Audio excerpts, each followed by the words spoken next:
ইস্তার ready করলিছি, আজানের time হয়ে গেছে, বই যাও। ও তো আল্লাহ রহমতে বই দিতেন আজকে তো ফার্স্ট রমজান মানে রানিং। তো আমি তো 2 ঘন্টা আগে একটা ভিডিও পোস্ট করছিলাম যে মনে হয় আজকে ফানি দিয়ে ইস্তার করা লাগবো।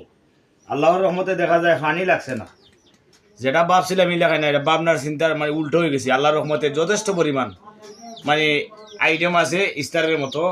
তো জানি না রমজান মাস আসলে পবিত্র রমজান মাস আর ঈদুল বরকতের মাস, রহমতের মাস, বুঝুনি। দেখো আল্লাহর রহমতে অনেকগুলো আইটেম আছে। আর আমি আসলে আশ্চর্য হয়ে গেছি যে কীভাবে যে আল্লাহ এই বরকতটা বাড়াই দিছেন, আমি নিজেই জানি না।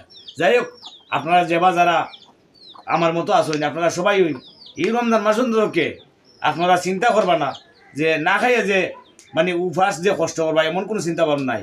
আল্লাহর হুকুম খালি উচিল্লা সামান্য করলেই আল্লাহ বরকত দিবা। যাই হোক, সবাই ভালো থাকবা আর সবাই রোজা রাখবা, আমার অনুরোধ, নামাজ পড়বা।